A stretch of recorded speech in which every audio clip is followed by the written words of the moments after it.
নমস্কার বন্ধুরা, মুন্নার রান্নাঘরে আপনাদের সকলকে স্বাগত জানাই। আজ আমি ছোলার ডালের পুর ভরা পরোটা করে দেখাবো।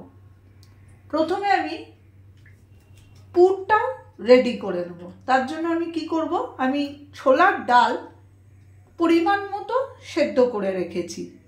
তখন আমি সেদ্ধের সময় কিন্তু না নুন দিয়েছি না কিচ্ছু দিইনি, শুধু প্রেসার কুকারে দুটো সিটি দিয়ে আমি ছোলার ডালটাকে সিদ্ধ করে রেখেছি। আর ফোড়নের জন্য লাগবে জিরে, নুন, একটু মিষ্টি লাগবে, আর লাগবে গোলমরিচের গুঁড়ো। আমি ফ্রাই প্যানটা চাপিয়ে দিয়েছি, ফ্রাই প্যানটা আমার গরম হয়ে গেছে। আমি এটা সাদা তেলেই করব।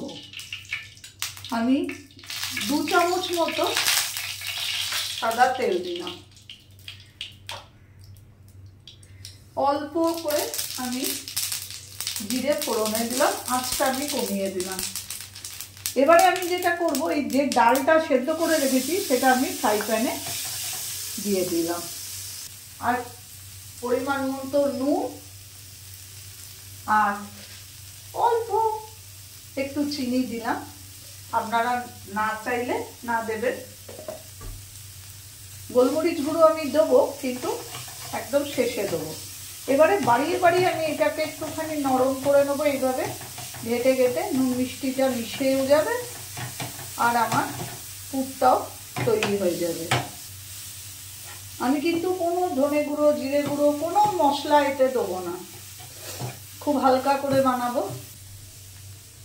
এইবারে আমি এর মধ্যে হালকা করে একটু গোলমরিচের গুঁড়ো ছড়িয়ে দেবো, এতে গন্ধটাও ভালো হবে আর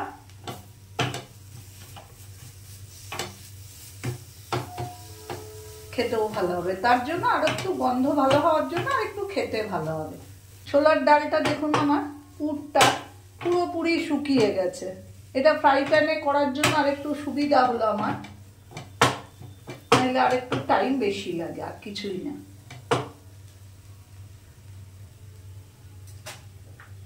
এবারে আমি পুরটাকে গ্যাস ওভেনটাকে কমিয়ে বন্ধ করে দিলাম, আমার হয়েই গেছে। আমি এবারে পুরটাকে একটা বাটিতে সুন্দর করে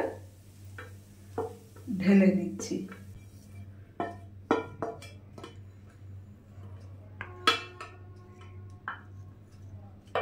পুরটা আমার একটু ঠান্ডা হোক, ততক্ষণ আমি ময়দাটা মেখে নেব। আমি 3 থেকে 4টে পরোটা হবে এমন ময়দা নিয়েছি, আপনারা আপনাদের পরিমাণ মতো নেবেন। তাতে একটুখানি নুন দেবো আর ময়ান দেবো। 3 চামচ মতো আমি সাদা তেল ময়ান দিলাম।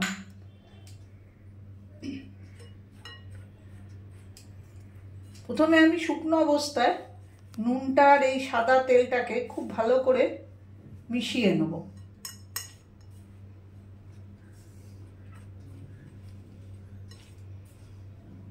তারপরে আমি অল্প অল্প জল দিয়ে ময়দাটাকে মেখে নেব। দেখুন বন্ধুরা, আমার কিন্তু ময়দাটা সুন্দর করে মাখা হয়ে গেছে।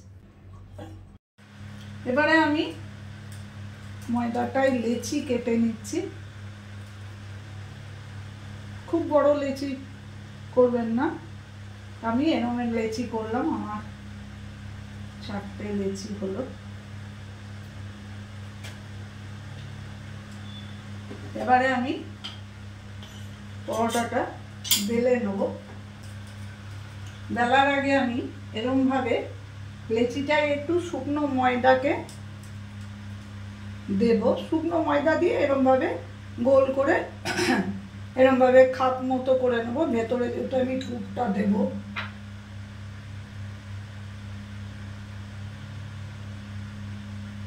বেশি করে ভর্তি করে পুর দেবেন, তাহলে খেতে আর একটু ভালো হয়। আর ওপরে এমনি করে একটু ময়দা ছিটিয়ে দেবেন। তারপরে যেমন আমরা এটাকে চারদিক থেকে ভাঁজ করে নেব, যাতে এটা বেরিয়ে না যায়। এবারে আমি যেটা করব, এভাবে মুড়িয়ে নিলাম। দেখুন এবারে আমি অল্প শুকনো ময়দা ছড়িয়ে এমনি করে হাতে করে করে সমানভাবে চারিদিকে ডালটাকে ছড়িয়ে দিয়ে আমি হালকা হাতে এইভাবে বেলে নেব। খুব একটা চাপ দিয়ে বেলবেন না, তাহলে বেরিয়ে যাবে। আর যদি বেরিয়েও যায় তাহলে ওটা খেতে খুবই ভালো হবে, দেখতে যেমনই লাগুক খেতে কিন্তু কোনো ফারাক পড়বে না। দেখুন আমার কিন্তু কোথাও একটু বেরিয়ে যায়নি, সুন্দর বেলা হয়ে গেছে। এইভাবে আমি বাকি পরোটাগুলো করে নেব। দেখুন বন্ধুরা, আমি ফ্রাই প্যানটা চাপিয়ে নিয়েছি আর ওই একই পদ্ধতি অনুসরণ করে আমি বাকি পরোটাগুলোকেও বেলে রেখেছি। এবারে ওভেনে ফ্রাই প্যানটা গরম হলে আমি একটা পরোটা একটা করেই আমি সেঁকবো।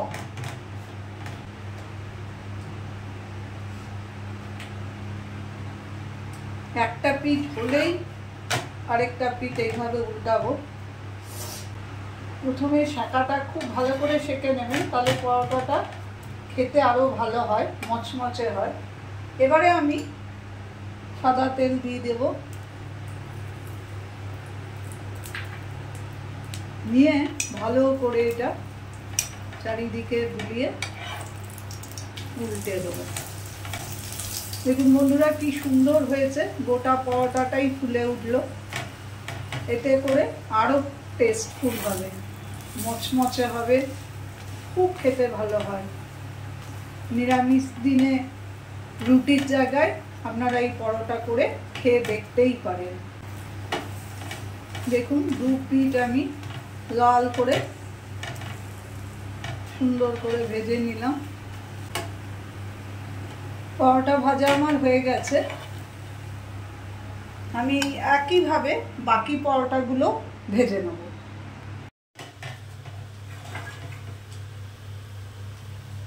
দেখুন বন্ধুরা, আমি একই রকমভাবে সবকটা পরোটাকে ভেজে নিলাম।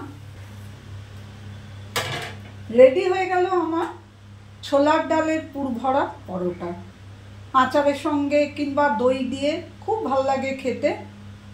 এটা তৈরি করে দেখবেন, খুব তাড়াতাড়ি খুব সুন্দর একটা পরোটা, খুব ভালো খেতে হয়। যদি আমার এই রান্নাটা আপনাদের ভালো লেগে থাকে তাহলে প্লিজ আমাকে লাইক, শেয়ার এবং সাবস্ক্রাইব করবেন। আবার আমি হাজিরা দেবো অন্য কোনো দিন অন্য কোনো রান্না নিয়ে।